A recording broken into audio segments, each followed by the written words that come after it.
I would like to take you on that journey just for a little while to witness what is happening in the life of Al-Barzakh right now.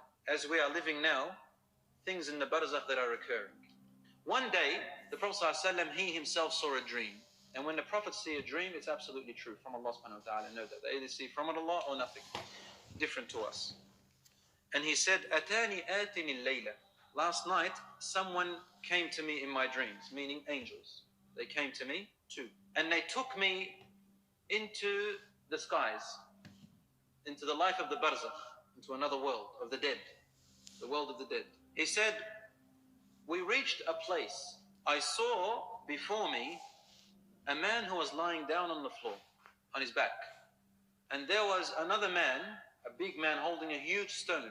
He would come up to this man lying on the floor and he'd throw the stone onto his head. And it'd crush his head.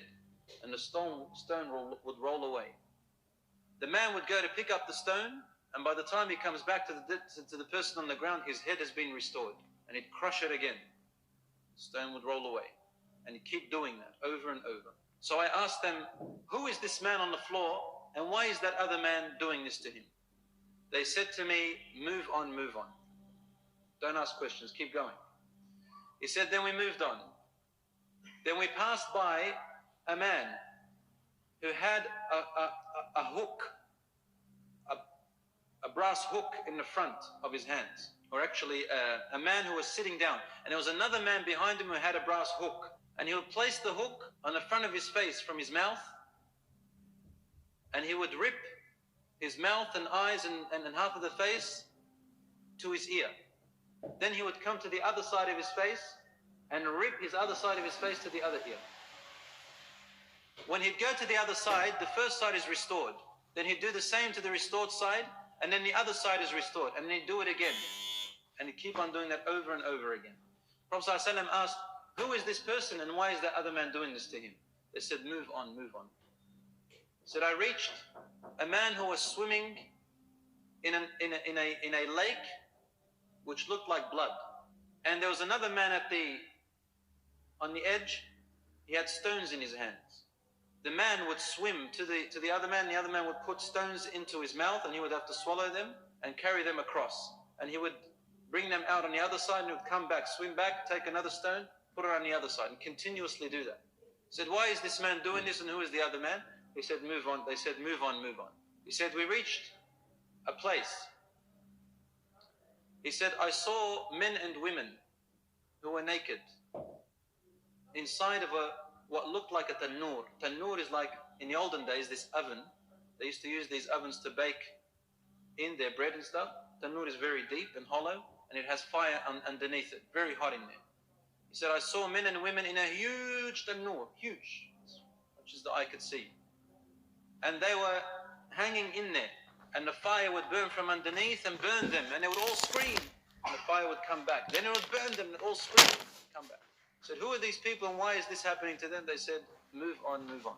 He said, I reached and saw a man so tall that I could look up and barely see his face. But he was beautiful. He had a white beard. And around him were children. Lots and lots of children. In a beautiful garden. He said, who is this and who are these children? They said, move on, move on. He said, we moved on.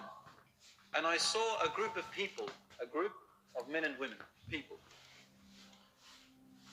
One side of their body, of their face, was the most handsomest and beautiful that I've ever seen. And the other side of their face and body was the most gruesome and ugliest I've ever seen. Then they'd walk to a river and they'd bathe in it, and then the side that was ugly was restored to be as beautiful as the other side. And so they were completely beautiful as I've ever seen. I asked, who are these people and why is this happening to them? The angel said, move on, move on. He said, I came to a man, big man, and his face was the most hideous and ugliest I have ever laid eyes on. And he didn't smile. I asked, who is this person?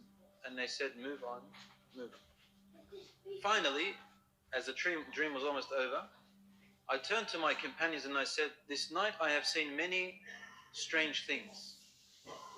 Can you explain them to me?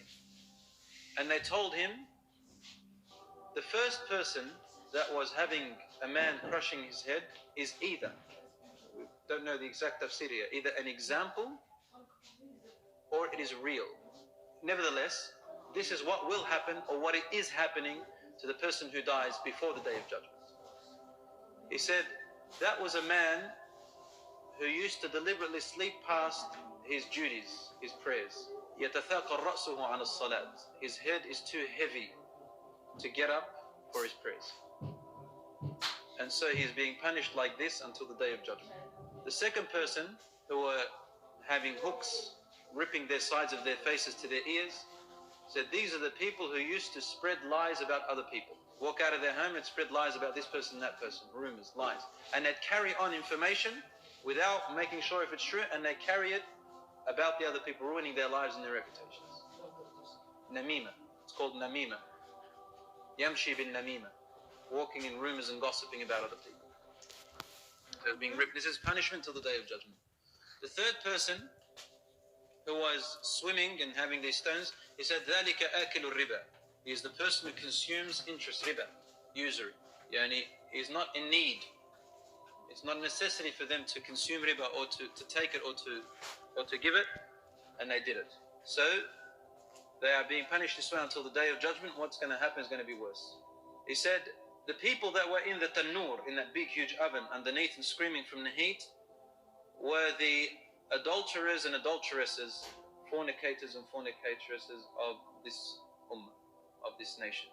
As for the people who had one side beautiful and the other side ugly, and they would wash from the river and they would be restored, he said these are the people whose good deeds are equal with their bad deeds. They burn a little bit, or these are the people whose good deeds weren't enough, to make them enter Jannah.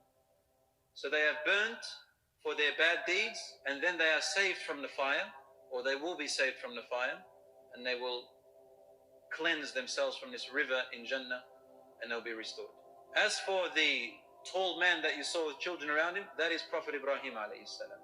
And those children are the children of believers and non-believers who died before the age in which the sayyat are placed upon them, for the age of maturity.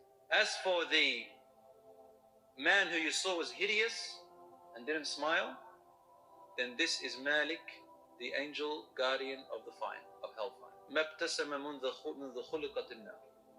He has never smiled since the day the hellfire was created by Allah subhanahu wa ta'ala.